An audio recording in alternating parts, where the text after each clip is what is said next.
Avant de plonger dans cette histoire bouleversante, je vous invite à vous abonner à notre chaîne, à laisser un like si vous appréciez les récits humains et sincères, et à partager cette vidéo pour que d'autres puissent découvrir la vérité derrière les grands visages du cinéma français. Votre soutien nous aide à continuer à raconter ces histoires avec le respect et la profondeur qu'elles méritent. Activez la cloche pour ne rien manquer des prochaines publications, car ce que vous allez lire aujourd'hui sur Brigitte Bardot est à la fois émouvant, inattendu et profondément humain. 4 heures à peine se sont écoulées depuis que la nouvelle a éclaté.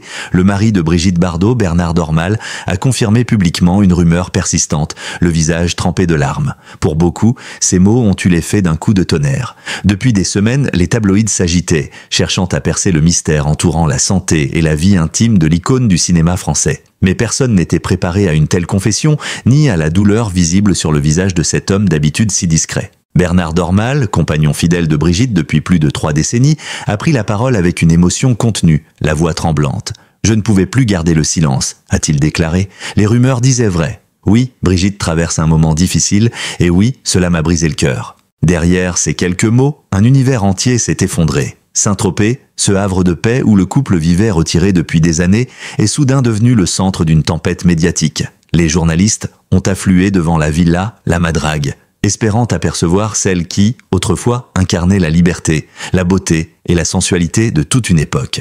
Mais cette fois, il n'était plus question de glamour ni de légende. Il s'agissait de douleur, d'amour et de vérité. Un amour discret face au tumulte médiatique. Depuis leur mariage en 1992, Brigitte Bardot et Bernard Dormal avaient su préserver une forme de sérénité rare dans le monde du spectacle. Loin des plateaux, des flashs et des scandales, ils avaient construit un quotidien simple, rythmé par la mer, les animaux et la nature. Bardot, qui avait depuis longtemps tourné le dos au cinéma, s'était consacré corps et âme à la défense des animaux, trouvant en Bernard un compagnon solide, patient, dévoué. « Bernard m'a sauvé de moi-même », avait-elle confié dans une interview il y a quelques années. « Il m'a apporté la paix après une vie faite de tempêtes. » Leur relation, marquée par la tendresse et la discrétion, semblait indestructible. Et pourtant, les derniers mois ont révélé des fissures douloureuses. La maladie, la fatigue, la peur de la mort, autant d'ombres qui se sont glissées dans le quotidien du couple. Selon des proches, Brigitte Bardot aurait connu plusieurs alertes de santé récemment. L'été dernier, elle avait été hospitalisée en urgence à cause de problèmes respiratoires avant de rentrer chez elle, affaiblie mais déterminée. Bernard, à son chevet, ne la quittait pas d'une semelle, c'est sans doute dans cette épreuve qu'a germé la confession d'aujourd'hui. Lors de son intervention téléphonique sur une radio locale du Var, Bernard Dormal n'a pas seulement confirmé les rumeurs, il a ouvert son cœur. « Je ne peux pas prétendre que tout va bien », a-t-il dit d'une voix étranglée. Brigitte est fatiguée, son corps lui envoie des signaux et son âme aussi, mais elle garde cette force incroyable, cette rage de vivre, cette lumière que rien ne peut éteindre. À travers ces mots, on sentait la douleur d'un homme qui assiste, impuissant, au déclin de la femme qu'il aime. Beaucoup ont été frappés par sa sincérité, loin de toute mise en scène. Il a ajouté, dans un souffle, « Je la regarde et je pleure. Pas parce qu'elle s'en va, mais parce qu'elle a tant donné. » Ces phrases, d'une intensité rare, ont bouleversé la France entière. En quelques heures, les réseaux sociaux ont explosé. Des milliers de messages d'amour et de soutien ont afflué, venant de fans, de personnalités du monde artistique et même de figures politiques. « Brigitte Bardot est plus qu'une actrice », écrivait une internaute. « C'est une part de notre mémoire collective. » Il faut se rappeler qui est Brigitte Bardot, au-delà du mythe. Née en 1934, elle a incarné la révolution féminine avant même que le mot ne soit populaire. Par son audace, son naturel et son refus des conventions, elle a bouleversé la France des années 1950 et 1960. De « Et Dieu », créa la femme à le mépris, elle a donné un visage à la liberté et à la passion. Mais la gloire a un prix. Derrière le sourire éclatant, il y avait une femme fragile, marquée par les jugements, les excès et la solitude. Son retrait du cinéma dans les années 1970 n'était pas une fuite, mais un acte de survie. Depuis, Bardot s'est réinventé, troquant la lumière des projecteurs pour celle du soleil de Saint-Tropez et la chaleur de ses animaux. Aujourd'hui, alors que le temps semble lui rappeler sa fragilité, l'annonce de Bernard réveille toutes les émotions que la France a toujours ressenties pour elle. Tendresse, admiration, inquiétude. Depuis la déclaration de Bernard, Brigitte Bardot n'a pas pris la parole publiquement. Son entourage affirme qu'elle reste lucide mais très émotive. Une source proche du couple confie qu'elle aurait demandé à ce qu'on respecte son intimité. Pourtant, certains journalistes affirment que Bardot aurait laissé entendre dans une lettre privée à une amie qu'elle sentait le vent tourner. « Je vis chaque jour comme un cadeau, mais aussi comme un au revoir possible », aurait-elle écrit. Des mots qui résonnent aujourd'hui avec une force poignante. À la Madrague, la villa se ferme un peu plus, comme pour protéger un secret trop douloureux. Le portail, d'habitude entrouvert aux voisins, reste désormais fermé. Seuls les chiens, les chats et les chevaux continuent de vaquer dans le grand jardin, témoins silencieux d'un amour qui résiste à tout, même au temps. Pour ceux qui ont grandi avec Brigitte Bardot, cette annonce est un choc. Sur les forums et les réseaux sociaux, les témoignages se multiplient. « Elle avait été mon modèle quand j'étais jeune », écrit une ancienne danseuse. Sa liberté, son insolence m'ont appris à vivre, confie un autre. Les plus jeunes, eux, découvrent peut-être pour la première fois la femme derrière la légende. La France pleure, mais elle se souvient aussi. On rediffuse ses films, on réécoute ses chansons, on partage des photos d'elle souriant à la vie, les cheveux au vent. C'est comme si chaque image était une prière pour celle qui a tant incarné la beauté et la fragilité humaine. Ce qui bouleverse, dans cette histoire, c'est le contraste entre le mythe éternel et la réalité du temps qui passe. Bardot, l'icône intemporelle, est aujourd'hui une femme de 90 ans avec ses douleurs, ses souvenirs, ses regrets. Bernard Dormal, en brisant le silence, a voulu sans doute libérer une vérité. Celle d'un couple qui s'aime dans l'épreuve, d'une femme qui, même affaiblie, reste une force de la nature. Mais ce dévoilement pose aussi question. Certains se demandent s'il fallait parler. D'autres estiment que ce geste est un cri d'amour, un appel à la compassion. Dans tous les cas, il révèle une chose. Brigitte Bardot n'a jamais cessé de toucher le cœur des gens.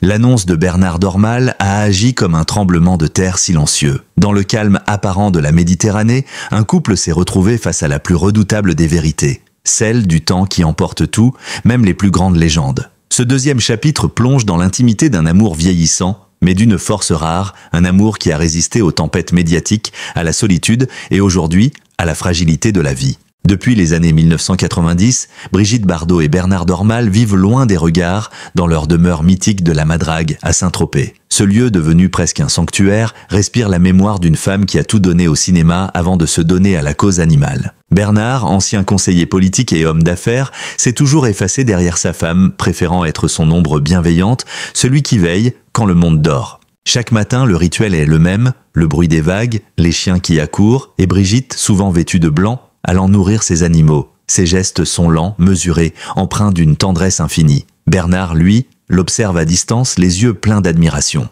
Elle ne parle pas beaucoup, mais tout chez elle est émotion, confiait-il un jour à un ami proche, et c'est justement cette émotion, cette humanité brute qui fait de Bardot une femme à part, une femme que la célébrité n'a jamais vraiment changée, mais qu'elle a fatiguée jusqu'à l'os. Depuis plusieurs mois, les habitants du quartier avaient remarqué que quelque chose avait changé. Brigitte sortait moins, parlait moins, son rire, si reconnaissable, s'était fait rare. Certains pensaient à une fatigue passagère, d'autres évoquaient un problème de santé plus sérieux. Les médecins venaient souvent discrètement à la Madrague, leurs voitures garées à l'écart.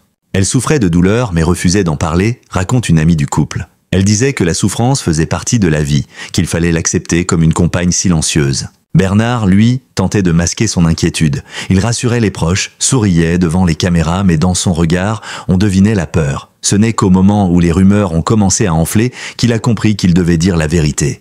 Pas pour les journaux, mais pour elle, pour soulager ce poids qu'il portait à deux depuis trop longtemps. Tout a commencé par une simple phrase, prononcée dans un cercle d'amis, « Brigitte n'est plus la même ». Il n'en fallait pas plus pour que les spéculations se propagent. Les tabloïds parlèrent d'une dépression, d'une rechute, d'une maladie grave. Certains allaient même jusqu'à évoquer une fin proche. Bernard a d'abord voulu ignorer cette agitation. Mais lorsque la rumeur est devenue insupportable, lorsqu'elle a franchi la clôture symbolique de la Madrague, il a craqué. « J'ai parlé parce que le silence me tuait », a-t-il confié dans une interview bouleversante. Il savait que chaque mot prononcé allait déchaîner les médias, mais il n'en pouvait plus de voir souffrir la femme qu'il aime.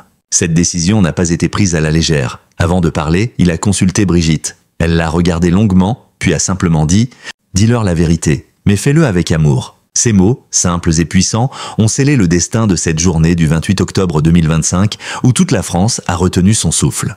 Brigitte Bardot n'est pas une femme comme les autres. C'est une icône, un symbole. Et pour un symbole, montrer la fragilité est un acte presque sacrilège. Mais dans la voix de Bernard Dormal, il n'y avait ni honte, ni peur, seulement de l'amour et du désespoir. Il a évoqué la solitude de Brigitte, son rapport difficile à la vieillesse, la façon dont elle vit désormais dans une bulle hors du temps. Elle n'aime plus le monde d'aujourd'hui, a-t-il dit. Elle s'y sent étrangère. Trop de violence, trop de bruit, trop d'indifférence. Et pourtant, elle continue de se battre pour ses animaux, pour la planète, pour un idéal d'amour et de paix. C'est là tout le paradoxe de Bardot. Une femme épuisée mais indomptable, une âme blessée mais lumineuse. Même dans la douleur, elle reste une figure de courage. À plus de 90 ans, Brigitte Bardot fait partie de ces rares personnes qui ont tout connu. La gloire, la chute, la solitude et la rédemption. Bernard Dormal, de 8 ans son cadet, est devenu son pilier. Mais même les piliers tremblent parfois. Il confiait récemment à un proche « Vieillir à deux, c'est beau, mais c'est aussi cruel. Chaque jour, je vois celle que j'aime s'éloigner un peu. Et je ne peux rien faire. » Leur maison remplie de photos d'un autre temps, de souvenirs de tournage et de lettres d'admirateurs ressemble aujourd'hui à un musée vivant. Mais au milieu de ces images figées, il y a encore une flamme. Le soir, ils s'asseyent côte à côte, écoutent de la musique, parfois des chansons de Gainsbourg, parfois de vieilles ballades italiennes. Bardot ferme les yeux, sourit faiblement, Bernard lui prend la main, et dans ce silence, tout est dit.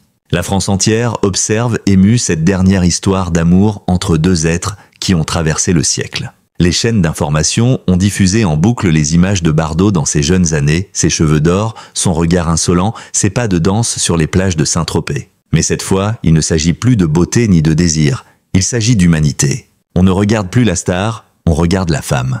Les fans, bouleversés, partagent leurs souvenirs. J'avais 20 ans quand je l'ai vue dans Le Mépris, je n'ai jamais oublié son regard.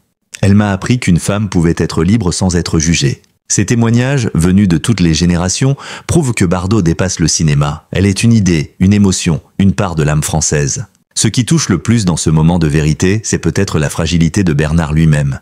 Lui, l'homme fort, l'époux protecteur, s'est montré en larmes devant le pays entier. « Je ne pleure pas pour moi », a-t-il murmuré. « Je pleure parce que je l'aime. » Et aimer quelqu'un, c'est aussi accepter de le voir partir lentement. Ces mots, d'une pudeur bouleversante, ont résonné comme une leçon d'amour. Dans un monde où tout va vite, où les sentiments s'effritent, le couple Bardot-Dormal rappelle que l'amour véritable ne s'éteint jamais.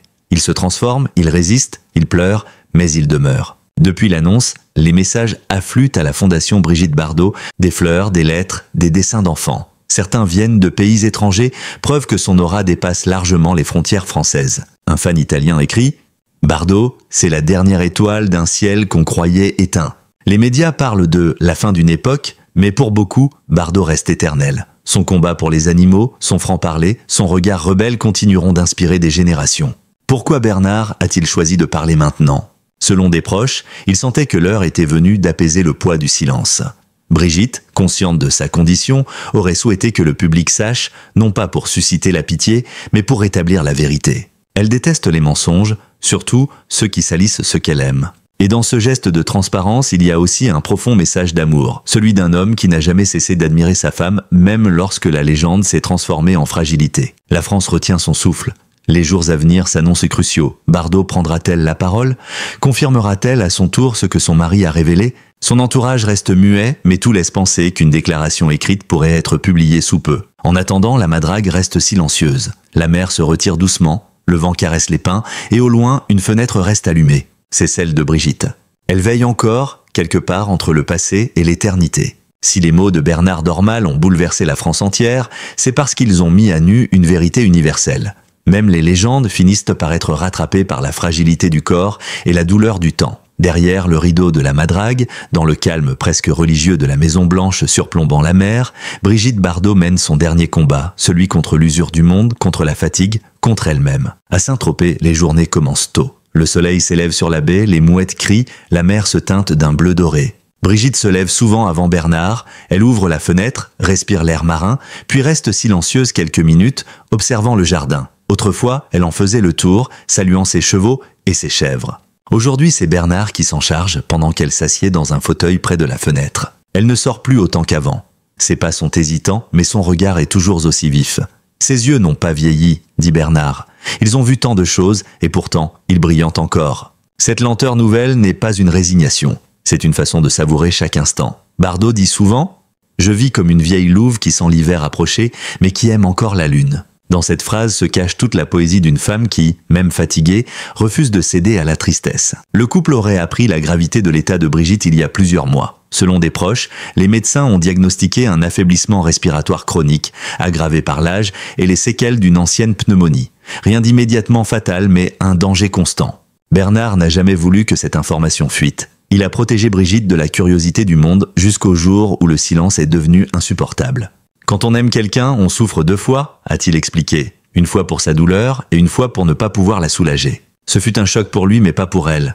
Brigitte a accueilli la nouvelle avec calme. Elle a souri et dit « J'ai vécu 1000 vies, si la mienne s'arrête demain, je dirai merci. » Mais derrière cette sérénité apparente, Bernard savait qu'elle avait peur, pas de mourir, mais de laisser derrière elle des êtres qui dépendent d'elle, ses animaux, sa fondation, ses fidèles. C'est cette peur-là qui la hante la nuit.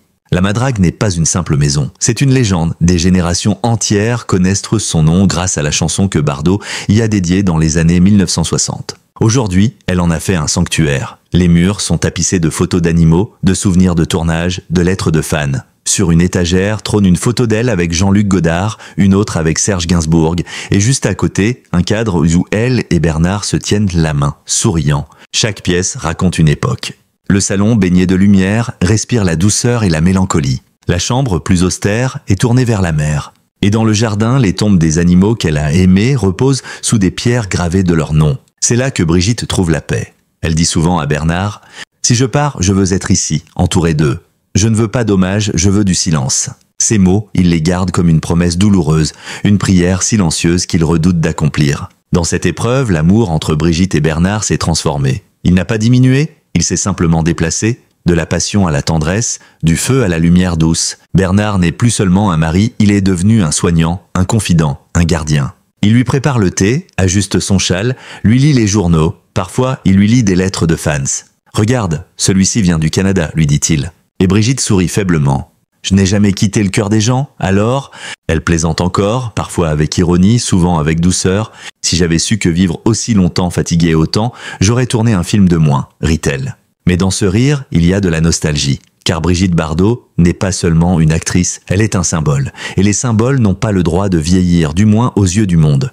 Avec la maladie, les souvenirs se sont invités sans prévenir. Parfois, en regardant la mer, Brigitte murmure des noms. Vadim, Trintignant, Gainsbourg, Piccoli. Bernard écoute en silence. Il sait qu'elle replonge dans ses jeunes années, quand tout était feu, beauté, excès. Elle lui raconte encore comment le tournage de Le Mépris l'avait marqué. J'étais jeune, belle et malheureuse. Godard voulait que je joue la froideur, mais à l'intérieur, je brûlais. Ces souvenirs ne sont pas des blessures, mais des compagnons de route. Bernard dit souvent qu'elle parle du passé comme on caresse une cicatrice. Avec tendresse, mais sans douleur. Elle n'a plus rien à prouver. Elle n'attend rien. Elle contemple. Peu de gens ont encore accès à la Madrague.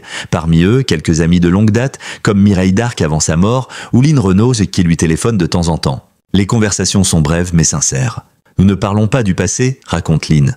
Nous parlons du présent, de la météo, de la mer, des animaux. Brigitte n'aime pas la pitié. Elle veut qu'on parle de la vie, pas de la mort. Certains jours, c'est le vétérinaire de la Fondation Bardot qui vient lui rendre visite. Il parle des refuges, des campagnes contre la maltraitance, des animaux sauvés. Et à chaque histoire d'un chien ou d'un chat sauvé, Bardot retrouve un éclat de vie dans le regard. C'est sa raison de tenir. Bernard le répète souvent, Brigitte a un caractère d'acier. Même affaiblie, elle décide encore de tout. Elle signe des documents, donne des ordres, corrige les lettres envoyées par la Fondation. Elle ne veut pas qu'on la traite comme une malade ni comme une sainte. Elle veut qu'on la laisse vivre à sa manière, avec ses silences, ses colères, ses tendresses. Un soir, Bernard l'a trouvée dans le jardin à regarder la mer malgré le vent. « Tu vas attraper froid », lui a-t-il dit. Elle a répondu simplement « Le froid ne me fait plus peur. C'est le silence des gens que j'aimais qui me glace. » Brigitte Bardot sait qu'elle approche de la fin de son parcours, mais elle n'a pas peur. Elle prépare son départ comme elle a vécu, avec indépendance. Son souhait le plus cher, que sa fondation continue à exister, à défendre les animaux, à protéger les plus faibles. Elle a rédigé des lettres, des consignes, des messages d'adieu. Bernard en a lu certains, les larmes aux yeux. « Si je m'en vais, ne me pleurez pas. Continuez à sauver ceux que j'aimais. Je ne suis pas une ombre, je suis une trace. » Ces mots, à eux seuls, suffiraient à résumer toute sa vie. Une vie d'amour, de combat, de beauté et de blessures. Une vie entière vécue en femme libre. Les chaînes de télévision ont commencé à lui rendre hommage. Des documentaires rediffusent ses films, des journalistes évoquent son influence sur la mode, la société, la cause animale, mais Bardot reste éloignée de ce tumulte. Elle n'aime pas qu'on parle d'elle comme d'un monument, elle se voit simplement comme une femme qui a beaucoup aimé et beaucoup pleuré. Et Bernard, fidèle, veille à ce que rien ne soit exagéré ni déformé. On veut faire d'elle une sainte ou une icône, mais elle n'a jamais voulu ça. Ce qu'elle voulait, c'était juste vivre, aimer et être utile. Le soir, quand la mer se calme et que les lumières de Saint-Tropez s'éteignent au loin, Brigitte s'endort souvent la main dans celle de Bernard. Il lui murmure des mots tendres, parfois des prières. Il ne sait pas combien de temps encore ils auront ensemble, mais il savoure chaque seconde. Il dit souvent, quand elle sourit, le monde redevient léger, même pour un instant, et cet instant, il le garde précieusement. Parce qu'il sait qu'un jour, il ne restera que le silence, la mer et le souvenir d'une femme qui a changé le monde par sa simple existence. L'émotion est encore vive. Les mots de Bernard Dormal résonnent dans les cœurs comme une prière douloureuse. Depuis qu'il a confirmé la rumeur et laissé couler ses larmes, la France semble s'être arrêtée. Ce n'est plus seulement l'histoire d'une femme célèbre, mais celle d'un pays tout entier qui dit doucement adieu à l'une de ses âmes les plus lumineuses. Brigitte Bardot, à 90 ans, n'est plus seulement une actrice. Elle est la mémoire d'un siècle, l'incarnation de la liberté, et désormais une silhouette fragile que la nation accompagne dans le silence.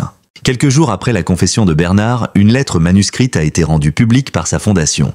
Quelques lignes à peine, écrites d'une main tremblante, mais d'un style reconnaissable entre mille. « Mes chers amis, je sais que vous vous inquiétez pour moi. Ne le faites pas. J'ai vécu 1000 vies, connu l'amour, la gloire, la douleur et la paix. La vie est un souffle, et le mien devient léger. Ce qui compte, c'est de continuer à aimer les animaux, la nature, la vérité. Je vous embrasse avec tout ce qu'il me reste de cœur. Brigitte. » Ces mots, simples et bouleversants, ont traversé les réseaux, les journaux, les cœurs. Des milliers de messages ont afflué à la Fondation. Certains disaient simplement « merci », d'autres parlaient d'amour, d'admiration ou de souvenirs d'enfance passés devant ces films. Mais tous avaient une chose en commun, la gratitude. Depuis la publication de cette lettre, Bernard Dormal s'est muré dans le silence. Il vit désormais comme un gardien veillant sur la Madrague, comme on veille sur un trésor sacré. Chaque jour, il répond à quelques courriers, souvent avec la même phrase. Brigitte lit vos mots, il la réchauffe. Il sait que la fin approche, mais il refuse de parler de mort. Ce mot n'existe pas chez nous, dit-il. Tant qu'elle respire, tant qu'elle sourit, tant qu'elle me dit bonjour le matin, elle est là. Pour lui, la vie de Bardot n'est pas une suite de films, mais un acte d'amour permanent. Ses proches racontent qu'il passe des heures à trier leurs archives personnelles. Lettres, photos, notes manuscrites, extraits de journaux, il prépare un coffret intime, non pas pour la gloire, mais pour préserver la vérité. Je veux que les gens se souviennent d'elle comme elle était vraiment, libre, têtue, tendre et terriblement humaine. Dans toute la France, les hommages se multiplient. À Paris, un grand écran de la Cinémathèque diffuse en boucle les plus belles scènes de « Et Dieu » créa la femme. Dans les écoles de cinéma, les professeurs consacrent leurs cours à son héritage artistique. Et sur les plateaux télévisés, les journalistes ne parlent que d'elle, de cette femme qui a donné un visage à la liberté. Les plus jeunes découvrent son histoire et ses merveilles. C'était-elle la première à oser vivre comme elle voulait? Elle n'avait peur de rien, même pas du regard des hommes. Les anciens, eux, se souviennent. Ils évoquaient les années 60, les jupes qui se raccourcissaient, les films en noir et blanc, la révolution tranquille des mœurs. Et au milieu de ces souvenirs, le nom de Brigitte Bardot revient comme une chanson. Peu d'artistes ont marqué autant leur époque. Bardot a été une explosion dans un monde encore figé dans la pudeur et le conformisme. Elle n'était pas seulement belle, elle était vivante, indomptable, imprévisible. Elle a inspiré les femmes à s'affranchir, à désobéir, à être elles-mêmes. Mais ce que l'on oublie souvent, c'est que cette liberté avait un prix. Elle l'a payé de sa santé, de sa solitude, de son âme parfois. Être Brigitte Bardot, c'était merveilleux à 20 ans, épuisant à 40 et douloureux à 60, a-t-elle dit un jour. Et pourtant, elle ne regrette rien. Parce que cette vie, elle l'a choisie. Parce que chaque larme a eu un sens. Parce qu'elle a aimé sans calcul, combattu sans relâche et vécu sans peur. Ces dernières semaines, Bardot passe la plupart de ses journées face à la Méditerranée. Elle regarde les vagues, immobile, comme si elle voulait s'y fondre. Bernard dit souvent qu'elle parle à la mer. Parfois, il l'entend murmurer des phrases à peine audibles. « Tu m'as tout donné. Maintenant, reprends-moi doucement. » Un soir, elle lui a demandé de lui promettre quelque chose. « Quand je partirai, ne pleure pas trop longtemps. Fais ce que j'ai toujours fait. Aime et protège. » Il lui a pris la main, incapable de répondre. Les mots n'ont plus d'importance à ce stade. Seul le regard compte, ce regard bleu et profond qui n'a jamais cessé de briller, même dans la douleur. Une amie proche de Bardot, présente à la Madrague, a raconté à un journaliste « Brigitte n'a pas peur, elle est prête, elle parle de la mort comme d'un voyage. » Mais Bernard, lui, n'est pas prêt du tout. Il vit dans la peur du lendemain. Un autre témoin, membre de la Fondation, décrit une femme d'une lucidité désarmante. Elle sait tout, elle comprend tout. Elle sent que son corps faiblit, mais son esprit reste d'une clarté incroyable. Elle dicte encore des lettres, signe des documents, et s'inquiète plus pour ses animaux que pour elle-même. C'est cette générosité, cette fidélité à ses convictions qui bouleverse ceux qui la côtoient encore. Même malade, elle reste la même Bardot, celle qui met la vie avant tout. Quand on parle d'héritage, on pense souvent à des biens, à des maisons, à des droits d'auteur. Mais l'héritage de Brigitte Bardot est ailleurs. Il est de morale, émotionnel, spirituel. Elle laisse derrière elle un message d'amour inconditionnel. Non pas pour les hommes, mais pour la nature, pour la terre, pour la vie elle-même. Elle a dit un jour « L'homme m'a souvent déçu, l'animal jamais ». Cette phrase, souvent mal comprise, résume pourtant toute sa philosophie. Elle a donné ce qu'il y avait de plus pur en elle à ceux qui ne pouvaient pas parler, à ceux qu'on oubliait. C'est pour cela que sa fondation, créée en 1986, est aujourd'hui un empire de compassion, actif dans plus de 70 pays. Et Bernard veille à ce que cela continue. Les proches racontent que chaque soir, Bernard lit à Brigitte quelques pages de poésie. Ses préférés, Prévert, Aragon, Rimbaud. Elle aime les mots simples, les images douces. Un soir, il lui a lu ce vers « Il n'y a pas d'amour heureux ». Elle a souri et répondu « Alors, il faut se contenter d'un amour vrai ». C'est exactement ce qu'ils ont vécu, un amour vrai. Pas toujours facile, parfois orageux, souvent silencieux, mais toujours sincère. Leur union, c'est la preuve qu'un couple peut traverser le temps sans se perdre, que la tendresse peut remplacer la passion sans rien enlever à la beauté du lien. À mesure que les jours passent, les hommages se transforment en reconnaissance nationale. Des pétitions circulent pour donner son nom à un boulevard, à un refuge, à une école d'art. Mais Bernard, lui, s'y oppose doucement. Elle ne voudrait pas de ça. Elle veut qu'on pense aux animaux, pas à elle. Pourtant, le peuple insiste. Parce qu'au fond, Brigitte Bardot, c'est plus qu'une actrice. C'est une façon d'aimer la vie, une manière d'être libre. Et cette liberté, la France lui doit beaucoup. Ce soir-là, le ciel de Saint-Tropez se teinte d'or et de rose. Bernard, assis près d'elle, regarde la mer. Brigitte ferme les yeux, respire lentement. Elle murmure « Tout est beau, tout est fini ». Une larme coule sur la joue de Bernard, silencieuse, infiniment humaine. Il ne dit rien. Il sait que cette phrase restera gravée à jamais. Il sait aussi qu'aucune mort ne pourra effacer ce qu'elle a apporté au monde. Brigitte Bardot n'aura pas vécu comme les autres, elle ne partira pas comme les autres. Elle rejoindra le vent, la mer, les animaux qu'elle a aimés, et tant qu'un cœur battra en France, son nom continuera de vibrer.